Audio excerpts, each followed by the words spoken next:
Hello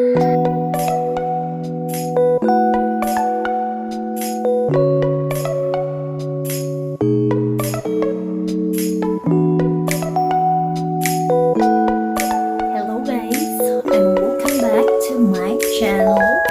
And for today's video, gagawa ako ng Mexican breakfast.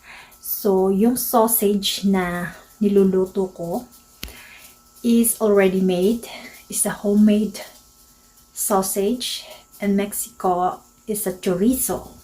So, hindi ko masyadong alam kung ano mga spices and ingredients nun, but I know for sure it's pork.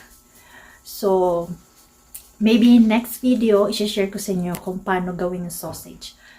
But for now, I'm going to cook a Mexican breakfast. So, stay tuned, guys.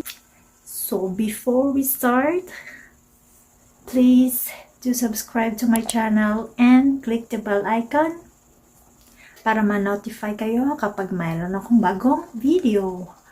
Okay guys, let's get started!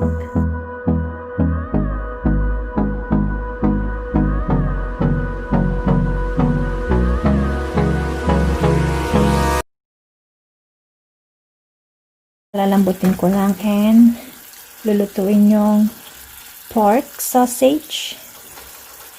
They call it chorizo in Mexico.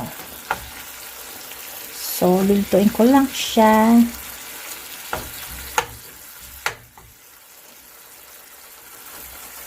I'm going to make a salsa. So, magbo-boil ako ng water na may kamatis at saka chilies.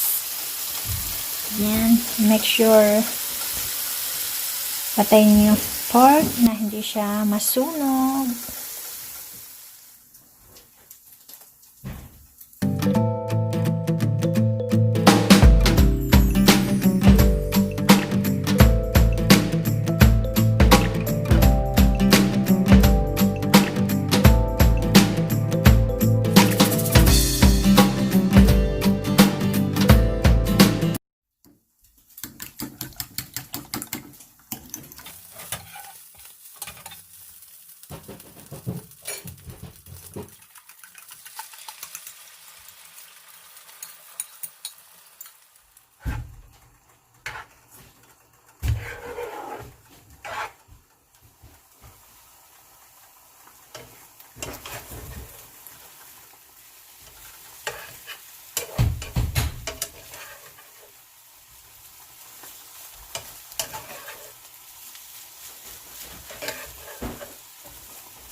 So, ito yung ginagamit kong tortillas.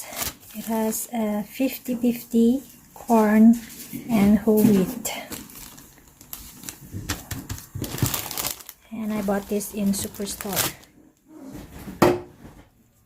And then I have some of cilantro here.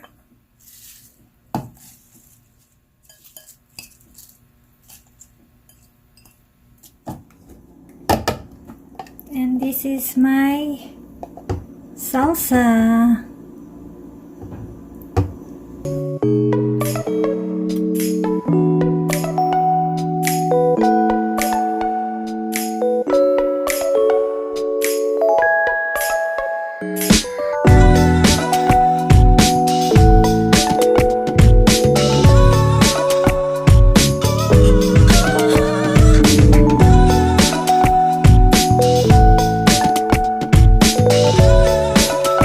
Guys, luto na yung aming breakfast slash lunch.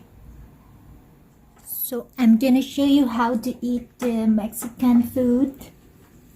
You just take a piece of tortilla,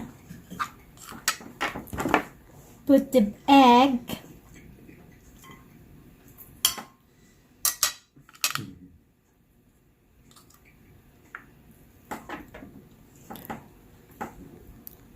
put the egg,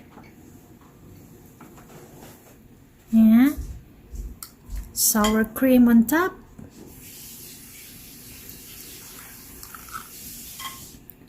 feta cheese. Oops.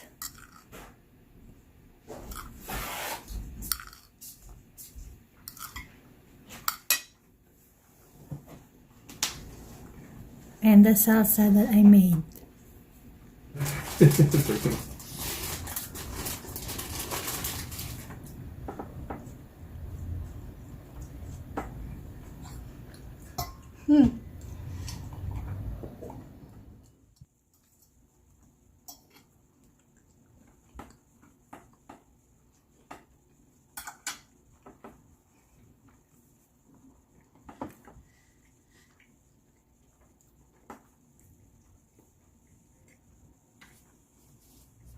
Okay guys, ayun yung aking vlog. Shinare ko sa inyo yung breakfast namin, Mexican breakfast. Thank you guys for watching, and I hope you give this a thumbs up, and please don't forget to subscribe to my channel, and see you later guys. Bye.